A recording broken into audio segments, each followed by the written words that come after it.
There's a lot of little jewels that you saying in there. That's what I like. Like I said, the medicine really is in the candy. Because even when you drop a bar like about Dr. Sebi, yeah, like just that one thing they killed Dr. Sebi will make somebody go research who Dr. Sebi is. 100%. Dr. Sebi. Dr. I thought it was Sebi. That's Sebi. See, my bad, I said it wrong. He said Sebi too. Yeah. I'm Oh, an I thought LA it was nigga, Sebi man. too. My lingo a little different. Have you met man. Dr. Sebi?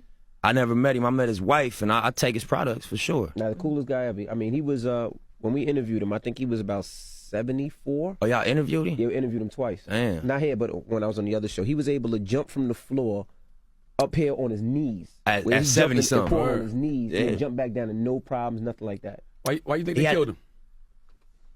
Why do they kill all holistic doctors? Right. Messing up the medical industry. It's you short stopping their grind. Why do niggas get killed for hustling in front of a nigga spot?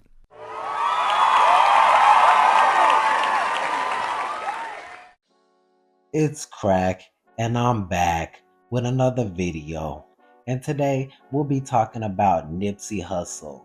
And we'll be talking about how Nipsey Hussle's death is really a conspiracy potentially tied to the death of his mentor, Dr. Sebi, an herbologist world renowned for coming out claiming that he could cure the AIDS virus. Now, Dr. Sebi has a lot of celebrity clientele, and it's funny that Dr. Sebi also has a lot of proven solved cases of viruses, AIDS, lupus, different types of cancers, etc. So there has been a lot of speculation that Nipsey Hussle and Dr. Sebi's deaths were foul play and somehow tied into some sort of government conspiracy to keep the public from finding out about these natural healings. We have some great clips that'll dive deeper into this to let us dissect exactly what Nipsey Hussle was wanting to let us know. Nick Cannon as well. Now everybody done heard about Eric Holder, Shitty Cuz from 6-0, the one who killed Nipsey, but on the back end, the streets low-key talking. They saying Big U set that hit up. Got a special guest in the building. Yes, indeed. Mr. G. My guy, Mr. G, man. He's got a book out called My Journey with Dr. Sebi, a powerful look into the life of one of the most important healers of our generation. Yes, sir. How are you, Mr. G? I'm good. I'm good. Thank you for having me, guys. Thanks for having me. Happy to be here. How'd you connect with Dr. Sebi? It was, well, my sister was diagnosed with lupus about 8 years ago. So I found out in 2014. So I found out by mistake because my family didn't want to tell me because, you know, it wasn't until it got real bad.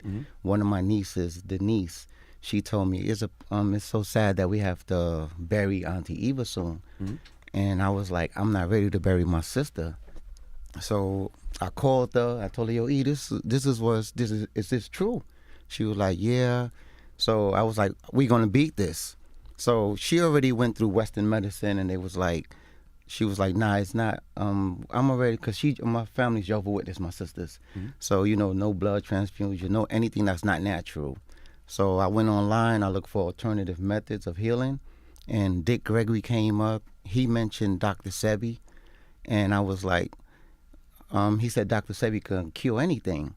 So you know how when you on YouTube and then you have a suggested videos on the side, Dr. Sebi was right there, Eat to Live. So I clicked on it. He said I can cure AIDS, lupus, sickle cell anemia. I just heard lupus, and I said I gotta go to Honduras. Still can't explain to this day. Tell him what his mom told him. He said, he asked me. I told him, what can you do for me?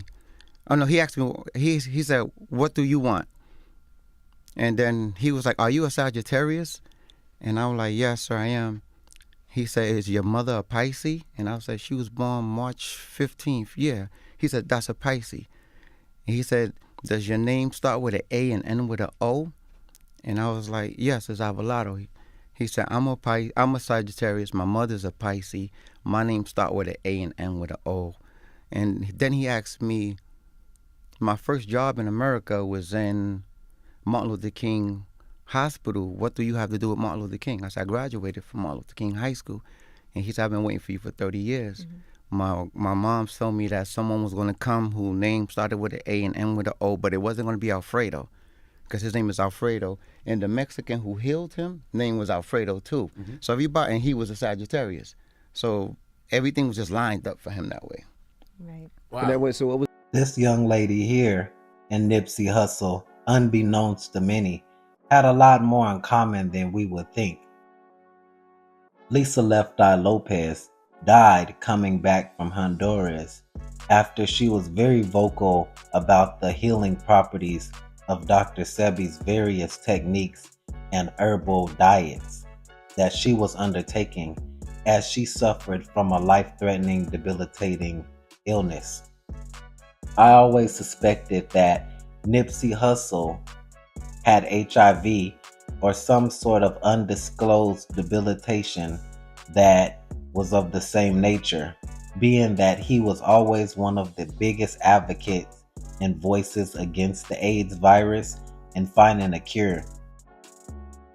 It would be funny for someone who didn't have the virus themselves and no one directly connected to them was known to have the virus publicly. So it would lead one to believe, or at least to think, why would Nipsey Hussle care so much about finding a solution to the AIDS virus? Enough to research and reach out to Dr. Sebi at least. Nipsey Hussle came up in an era of the 90s where Los Angeles was an epidemic center for the AIDS virus. It actually had some very big headlines made in the news at that time for mass death there in San Diego areas.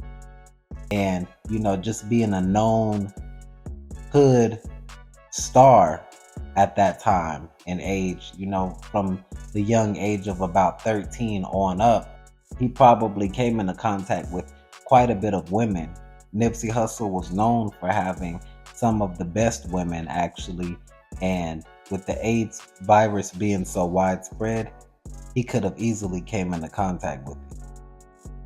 Now, one of Nipsey Hussle's earliest inspirations, by his own testimony in various interviews, was his brother Black Sam. Black Sam, by his own admittance, being one of the best hustlers he had ever seen, inspired Nipsey to take up a path of hustling himself, which is where the hustle in his name came from later on. Black Sam, in one interview, was said to have had $250,000 by Nipsey. Nipsey saying that he had to help him unbury it in the backyard of their mother's house, opening the trunk to find out that after a year, part of the money had molded.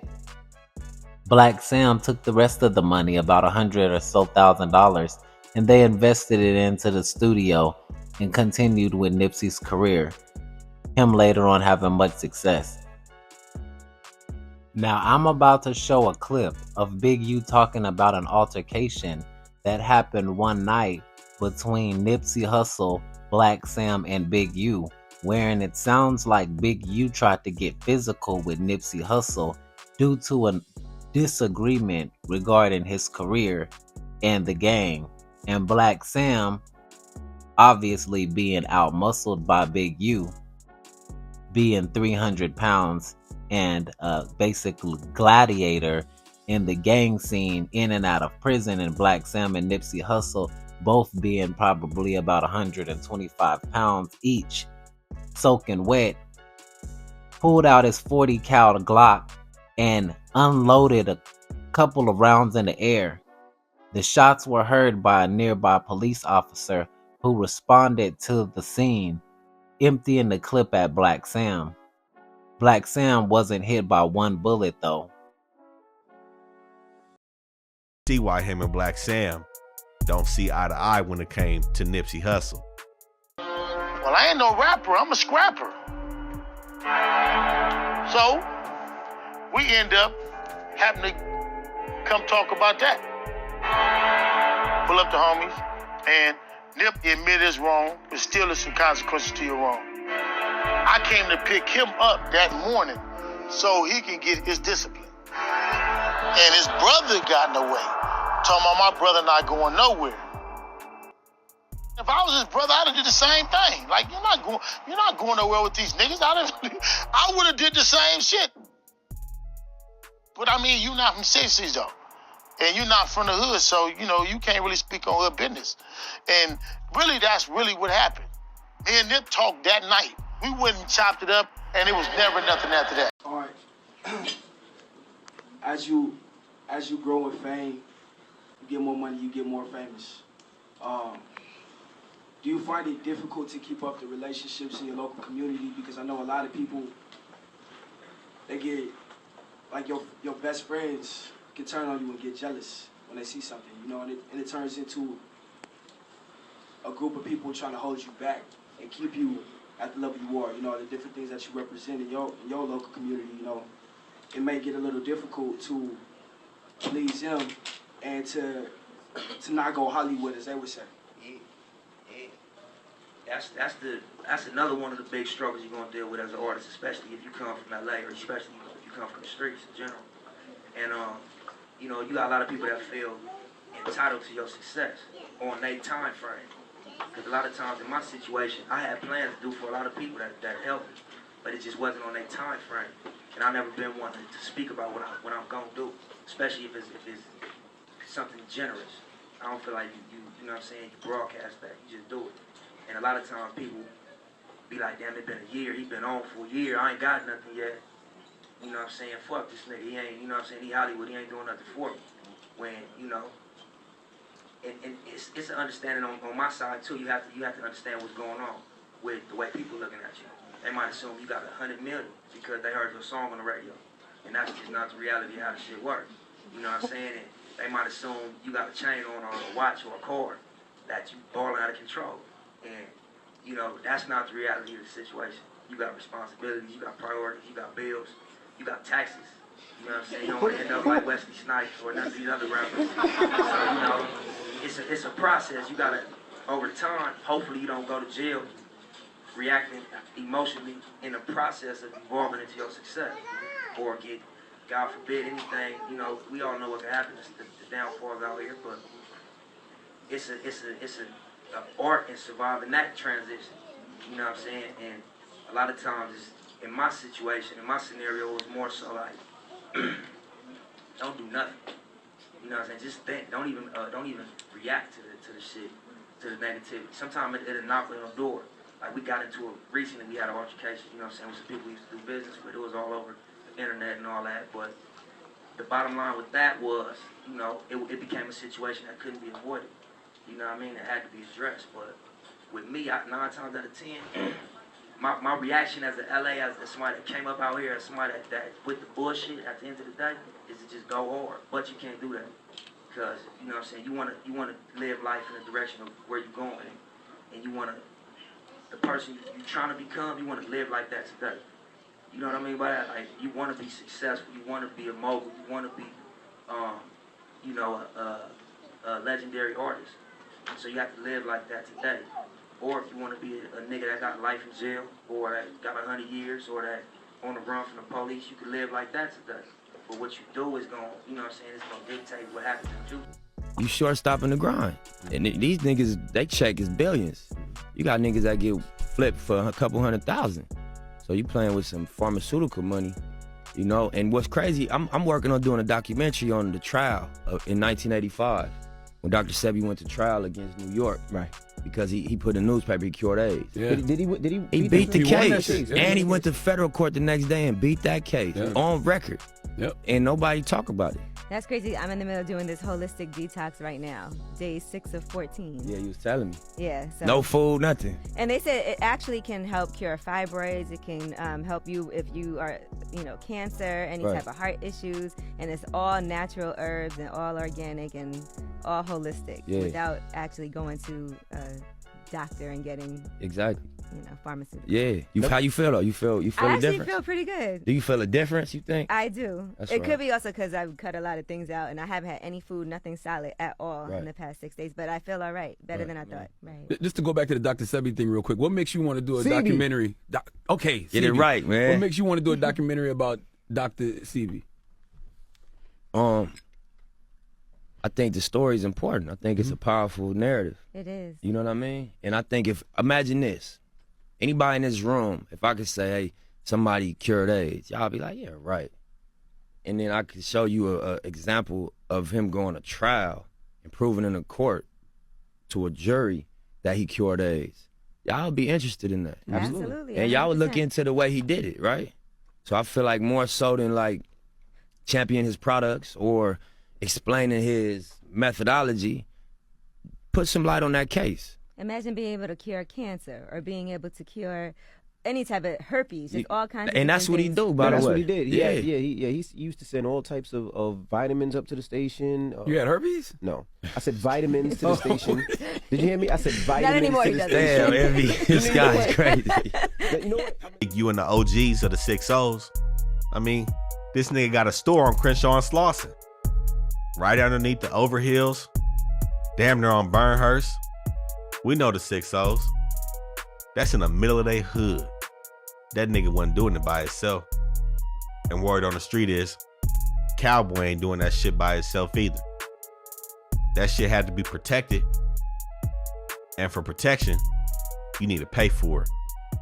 And from my understanding, it was Cowboy phone that supposedly called Sam or called the police, one of them. So, I mean, I don't understand. It's hard for me to say that Nip didn't have a relationship with Cowboy when Nip is named after him. Cowboy is, in fact, Big Thundercat. And Nip is Little Thundercat. Damn. So I would think that in how our neighborhood works and most neighborhoods in LA work, you're gonna always have a connection with your big home. You're gonna almost always have a connection with your name, let me say your namesake, because you named after this dude. Right. You know what I mean? And he was right there with him, so. Which leads us back to that encounter with Eric Holder and Nipsey. Some say Big U sent that, but we'll get back Now, into at that. this point, you might ask, what connection does Dr. SEBI have to all of this gang violence? Well, funny enough, Big U actually was in the industry, is in the industry, and that's the reason why he was Nipsey Hussle's manager in the first place. As you saw in the earlier clip, he was talking about him being in prison during the time that Suge Knight was reigning with Death Row, which were Bloods from Bompton or Compton, which was the opposition or one of them of Big U in the 60s. Big U said out of his own mouth that had he been free, none of that would have been going on, which leads everyone to believe that he would have had something to do with the music industry as well, with him wanting to block Suge, because as soon as he got out of prison, the first thing he started doing was making moves to try to get in the music industry. Number one move, finding an artist, which is how he came about Nipsey, who was from his neighborhood. Funny enough, Dr. SEBI, Lisa Left Eye Lopez, and Nipsey Hussle, and all three of their deaths being connected by the coming out publicly of blowing up Big Pharma, could have easily made them a target for a hit from the up top higher percentage of the Illuminati or the 2% or the rich elite. The rich elite always had a problem with Nipsey Hussle, being that the record labels had issues with him not wanting to sign, staying independent, and teaching other high-profile artists, which went on to become very successful, how to monopolize and benefit fully off of the independent game, not going through record labels. That was actually one of the main things that Nipsey Hussle preached, is not signing away your rights to the labels and how they were enslaving artists through 360 deals, etc. This easily could have made Big U a part of this, because high profile people like the rich elite, billionaires, etc., they can't have their hands in any dirty business. especially record labels. So they would have sent someone like Big U to make sure that the hit was taken care of. And with so much gang politics involved, Big U would have used exactly the individual that he used. Someone with a bad name, someone that wasn't credible, a snitch like Shitty Cuz, to do the dirt. And then you have an issue like this arise from it all. Nipsey Hussle losing his life, us losing a legend, the streets losing a hero, and the rap game losing a potential king of the future. It's just a sad story all the way around. I don't know exactly what's in the package, but it was a whole bunch of herbs that the liquid that he sent her, it resonated with her DNA immediately. She wasn't able to get out the bed yet, but from being in the bed for months, 2 to 3 weeks later, she was going up and downstairs. 2 months later, she was driving her kids to school. Wow. My sister's in Honduras right now. She's a 100% alkaline. She don't eat anything that nature didn't make. She moved after? Yeah, she moved.